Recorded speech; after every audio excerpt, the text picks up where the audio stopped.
And welcome back. It's now 11 minutes away from 7 o'clock. And as promised before the break, we're sitting down to talk with CUP mayoral hopeful from San Pedro, Dr. Giovanni Solorzano. Good morning and welcome to the show. Good morning. Thank you for having me here. Now, we'll just review just some basic rules that we have. It's just a 25-minute interview, and we have a list of questions, very basic questions, because it's just an opportunity to get to know you better as a candidate. So our first question is just, we want a general introduction on who is Giovanni. Well, Giovanni, people in town call me Dr. Giovanni, or Dr. Giovanni Solorzano. I am a medical doctor. I've been practicing medicine for the last 25 years, almost 26. I have given my service to the island as a medical doctor. I work with the government of Belize as the medical doctor for San Pedro. I have been the president of the Belize Medical and Dental Association several times. I've also been the vice president of the BMDA a couple of times, or 3 times. And I have also been the elected representative of the BMDA to the Medical Council.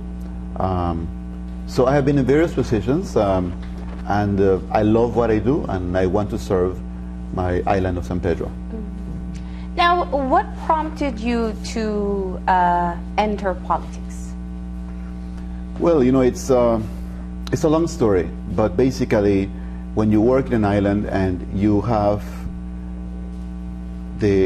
you're living in the #1 tourist destination, and this tourist destination, you're able to see a little bit of everything, but then you go to the back part of the island and you see the less privileged, you see the people are in need of health care, people who are in need of education, people that are, you know, living in the slums. You get prompted to continue serving. It's different when you write a prescription and you are in your office and you write a prescription and you're able to cure that problem because the person has diarrhea. But when you go to the back part of the island, like San Pedrito or DFC or San Mateo, and you see that there is no water or there's no drains, then you understand why the people are coming to the clinic, why the people are ill, because they are in need of basic necessities like water, drains, electricity. So you understand why they are having a problem, and that prompted me to enter into the political arena. What would you say is your platform that you are campaigning on? Well, the major platform that we have observed on the island is the platform of little or no accountability. We on the island have been under a UDP town council for many years, 12 years to be exact. And one of the things that we see on the island is that, or we have seen, is that there hasn't been any accountability. We have not had an audited financial report since the year 2007. And it is a serious issue because we're talking about millions of dollars that, you know, the town council is not accounting for in a proper way. So that is one of the largest platforms, one of the most important platforms that, you know, that we are basing upon our political agenda. However, there are many other issues that we are, you know, facing, like, for example, the lack of schools in San Pedro. Many people come to the island to work, and their kids stay on the mainland with their grandparents. That creates a resentment because the kids do not grow up with their parents. The parents try to bring their kids to school, and there is no space for the kids to go to school. We basically have 3 schools. The primary school belongs to the Catholic Church, the Adventist school, and the Anglican school, and a couple of small other schools. But there is no space for the kids to go to school, so the kids have to go on the mainland. The big issue of no hospital on the island. San Pedro is the #1 tourist destination, and we are in an urgent need of a hospital. So all of those are things that, you know, prompted me to want to continue serving as a leader on the island of San Pedro. Now, what would you say are your particular qualities or characteristics that will make you best suited as the mayor of San Pedro? Well, obviously, to be a mayor, you need to be a leader. And I have been a leader in the Belize Medical and Dental Association. I have been a leader working at a hospital level. I have been the deputy directors of KHMH and the quality assurance physician, where I was looking at the standards of KHMH. I have been, in my town, I have been the doctor in charge of the polyclinic for 25 years. So I know that the problems of the island. I know what the difficulties we have on the island. So all of these characteristics make me one of the best candidates for the island. Also, of course, being a businessman. As a medical doctor, I have also been a successful businessman. I own a small clinic, pharmacy, a laboratory. So basically, the town council is a business. And when you are a true businessman, you're also able to run the affairs of the island. Now, obviously, running for the People's United Party, the party in power in terms of the country overall is the opposition. How do you plan to actually function under a central government that is from the opposition? I would say that San Pedro is blessed to be the #1 tourist destination. And the budget of the San Pedro Town Council, according to the reports that we have, is somewhat about $5.2 to $6 million of income every year. So with that amount of revenue, definitely we should be able to develop the island in a proper manner, and we should be able to establish priorities to be able to develop the island. The subvention that the government gives to the island is only $69,000. So basically, it is the revenue that the island generates from the hotels, from the restaurants, from the different businesses. We should be able to run the affairs of San Pedro Town Council. Mm-hmm. Do you have any other particular strategies that you are aiming to be able to execute in order to finance more work for the council, through the council? Well, it is not a secret that the San Pedro Town Council is having serious economic problems at the moment. We know for a fact that different businesses have closed the accounts to the San Pedro Town Council because of non-payment. So we are expecting a town council that very possibly is going to be ruined, will be with little or no finances. And one of the important things to do when you face a situation like that is that you need to consolidate your debts. And it's simple, you know, if you own a business and you're having problems and you have 3 or 4 people that you have to pay, like different amount of monies, you consolidate all those debts to one particular entity. So you're able to have a smaller payment on a planned manner, and you're able to use the rest of the funding to be able to develop the island. So that's one of the most important things that we need to do. Of course, you know, a forensic financial audit report is to be done within the first 60 days of being in office for the people to understand what is our situation and what is the next step to be able to continue the work. We are ready to work. Now, what I hear from you is a lot of structural type reorganizing, getting the audited reports out. If you're elected, the audited reports out, working on revenue collection. Now, let's talk about some of the social issues, because as you mentioned, there are obviously 2 sides to San Pedro town, and it has become more and more evident to the rest of the country that the poorer parts of the town are more susceptible to crime. So let's talk about how you plan to prioritize the needs of the people from the town. Well, one of the big issues we have in San Pedro is a problem with safety. There are areas in San Pedro, like for example, the area of San Pedrito. Just in the month of November, there were 5 people who were killed in this particular area in 5 or 6 weeks. So we're talking about, you know, 1 person being killed approximately every week.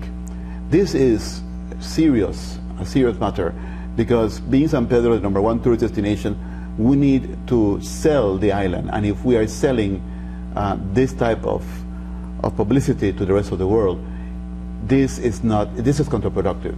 So one of the big issues we need to address is the issue of safety. So how are we going to address this? Well, definitely San Pedro needs more police. There's no question about it. And the police needs to be monitored properly. But it's not only the San Pedro police. The town council needs to implement a police municipality that it will be responsible of overlooking after parks, public areas where we know for a fact that crime is happening. We also need to strengthen the different neighborhood watch entities we have on the island. A typical example of this is the southern part of the island. The south part of the island has one of the best neighborhood watch systems on the island, that you will find little or no crime on that area. So everybody protects themselves. Working along also with justices of the peace to be able to offer security, to not only the residents but the people that visit San Pedro is also a very important matter. So there are different ways of working along with the community to be able to offer safety, and that's the plan that we have. In your campaigning efforts in and around San Pedro, what would you say has been your impression of the people that you've encountered, and what would you rank as the main concerns that the people have fed into your campaign mechanism? Well, we have been visiting all areas of the island, and the number one thing that people complain about at the moment is the issue of no security. The issue of safety is the number one. Of course, along those lines, we need to structure a well-planned program to be able to counteract the issue of safety. But we also have issues like, for example, no hospital on the island. At this point in time, 1 month before elections, the present government comes to offer a 24-hour health facility. And this is something that we need to bring it up.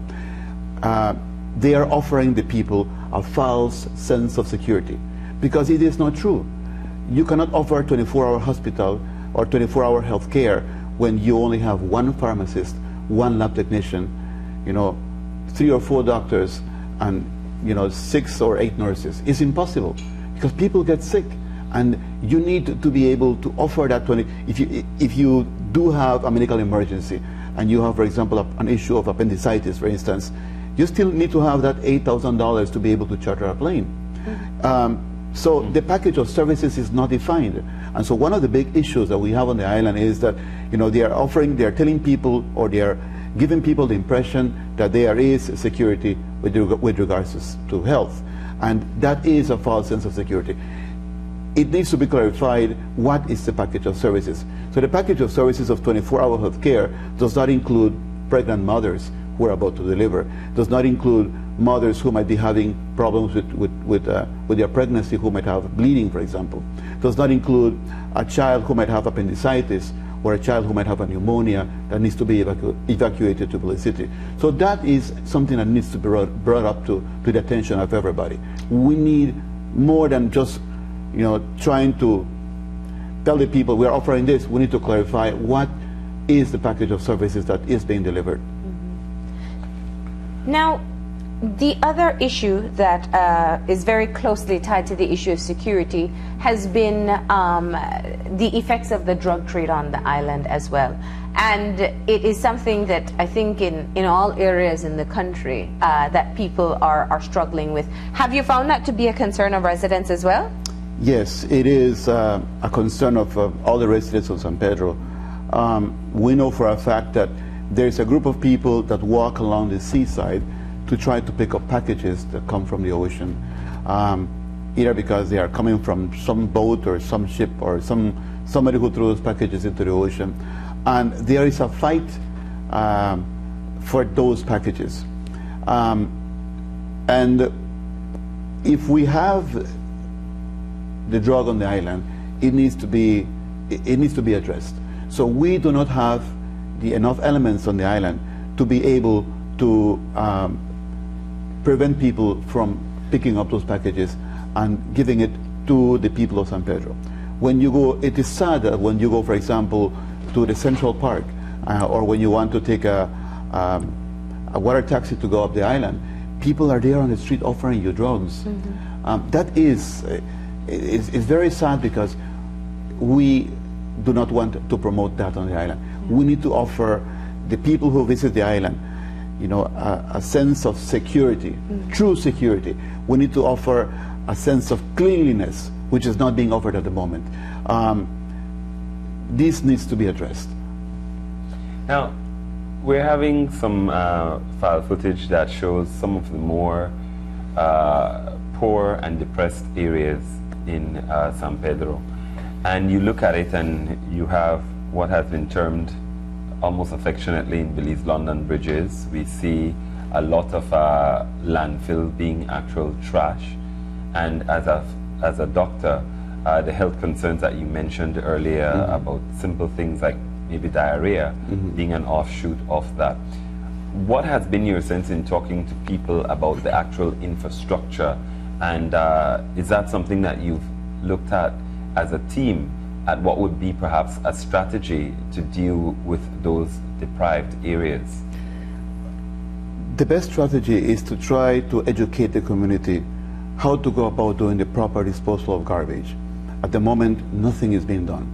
We need to start at home by teaching our families about what is biodegradable, what will not contaminate the environment. For instance, one of the big things that need to be done is establishing bylaws to be able to stop the contamination of the island, separating the plastic, separating the foam in their proper garbage bin, so that we stop contaminating the island. That's the number one thing I need. So it's an effort of everybody. It is a teamwork. So we need to start by educating our community, but not with arrogance, but education and making it fun with our children, with our families. So once we're able to do that, then disposing of the garbage appropriately. So you separate the garbage, you dispose it in an area where it can be shipped to an area where it will not contaminate the environment. Because when you start filling the streets with plastic, and we start filling the streets with foam, we are contaminating the environment. When you start filling the streets with batteries from the golf carts, you know, you are causing pollution. So we need to address all of these issues. Or when you start throwing garbage on the streets, and that garbage brings roach, brings, you know, rats, you know, we are creating health issues that are a jeopardy to everybody who lives on the island. So we need to, we do have a plan, and we have it properly organized. I have to be honest, it's not going to be an overnight thing. This is something that has to be achieved, and every 3 years the objectives need to be reviewed. This is what we call proper urban planning. And when you have proper urban planning, in a period of every 3 or every 6 years, you review what is happening. So for instance, bringing more vehicles to the island is going to create more of a problem with traffic. But if you organize the traffic in such a way that you establish a moratorium, and you will only bring vehicles that are a need, a necessity to the island, then you will be able to help with the traffic. At the same time, opening alternate routes, that will also help to make the traffic more fluid. So you decrease the amount of traffic. So there are a number of things that need to be done, but it needs to be done in a properly organized manner, and this is what we call proper urban planning. Now, it's interesting because I was thinking of the issue of traffic, and I know a lot of people are thinking San Pedro traffic, but you do have your share of traffic jams as well. Yes. But we were speaking earlier about prioritizing the needs of the people. Now, the interesting characteristic of San Pedro town is that it is a tourism destination, and there are many businesses that have their own needs as well. So the mayor and the town council has to be able to balance both, to be able to address the squalor that we've seen several times in this interview from file footage, but also upkeep and maintain the tourism product of San Pedro as well. What is your plan in terms of being able to strike that balance where the business community feel that the town council is helping them in marketing their product, but also that the people who live on the island and work in the hotels and resorts and bars and restaurants are also happy to be living on the island. Certainly, that is very true. The best way is to partner with the people, partner with the business people, to be able to address the issues that pertain to the number one tourism business. However, as you very well said, you need to balance the both, because if the people who work in the hotel industry are ill, they will be giving an ill service to the tourists that are visiting the island. So balancing the ship, making a partnership with the businessmen, with the owners of the hotels, to be able to offer that service. That service will be effective because you're making a partnership with them. And the same thing happens when what might be a priority, for example, for the hoteliers might be safety, because you want to offer safety to the tourists that are visiting. What might be a priority, for example, for the people of San Juan is drains, because they have no drains in that area, and with little or a very small amount of rain, the whole place of San Juan gets flooded. So you need to establish priorities. If you're talking, for example, for the people who live in the DFC area, for them the priority might be how to get downtown, because to get into a vehicle it costs them $10 to go into a vehicle. So what might be a priority for the people of San Mateo, for instance, might not be a priority for the business people. So balancing that both and establishing priorities to be able to develop the island in a proper manner is the best way to address all the issues. Now, you spoke a little bit earlier about accountability and transparency with audited statements of financial records. What's your plan as mayor and your council, should you be elected, to make sure that it is not just a buzzword in the political circles? Well, by legislation, by law, the town council is supposed to present a quarterly report. And one of the things that they like to say is, well, we invited the town, but they didn't come out. But now with technology, we need to move forward. There are ways of presenting, the amounts payable, the amounts receivable. You can present them online. People can go into their computers and they can read about it. They can go into the newspaper and read about it. They can go to the local TV and hear what's happening. So it's not just an issue of making a presentation in a public area, but making it accessible to everybody. So that is very important. So when you're able, when you speak about $5.2 million, you need to be accountable for that.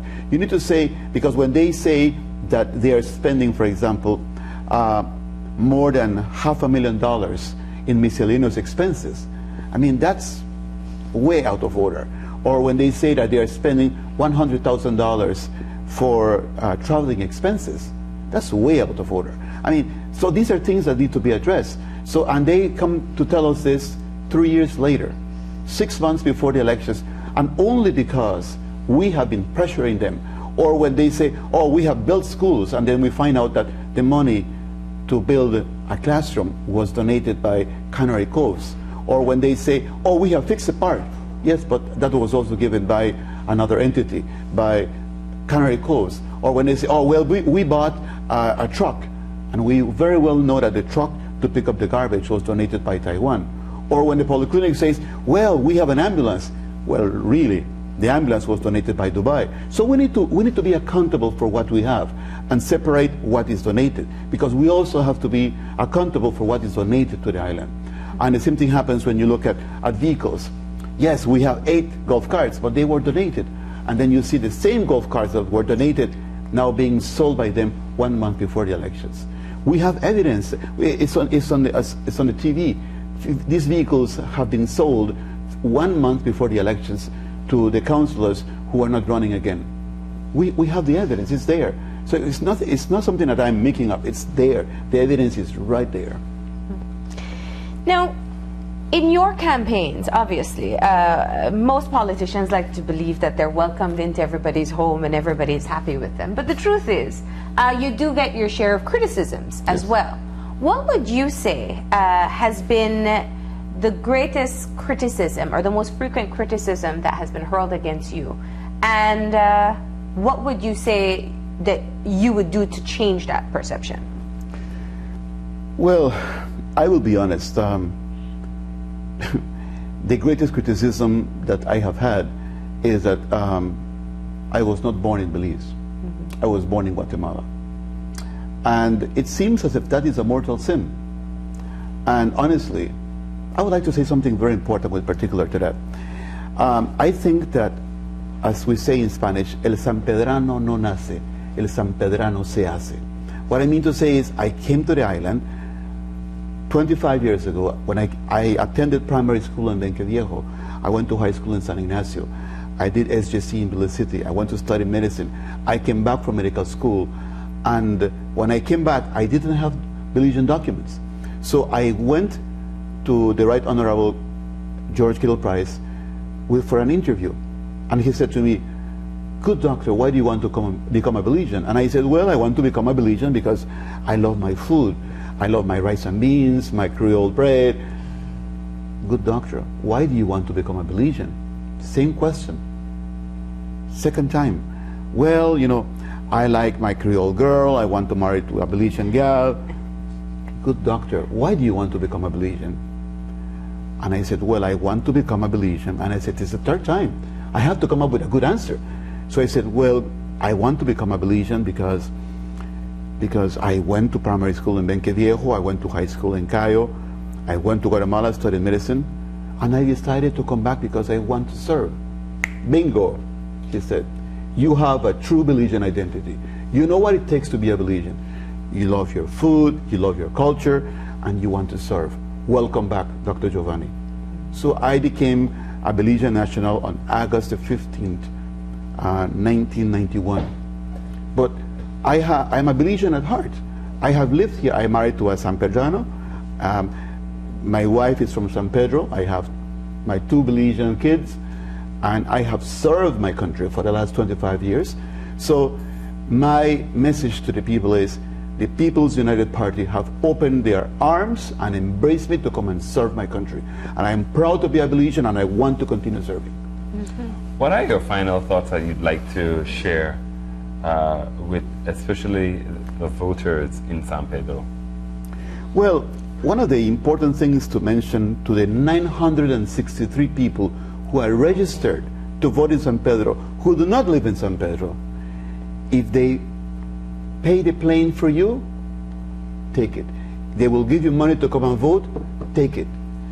Come and vote. It is your right to vote. But when you vote, your vote is secret. And nobody will know who you voted for.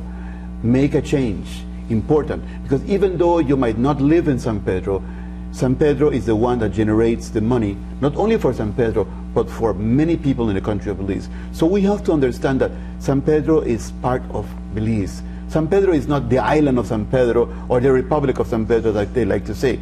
San Pedro is our brand name. San Pedro is the people who are working from all over our country. And not only Belizeans, but people who have come from Central America, who have come to serve, and they are working hard. So we need to tell them, please come and vote. And when you vote, voting is secret. Nobody will know who you voted for. Okay, if they bring you by plane, if they give you money to come, you take the money and you vote them out. Well, Dr. Giovanni, we want to thank you very much for joining us this morning, and we wish you the best on March 4th. And of course, we'll be there to follow the action as well. Thank you. We're going to go ahead and take a break, and when we come back, it is to talk with the new president of the NTUCB, Marvin Mora. Stay tuned.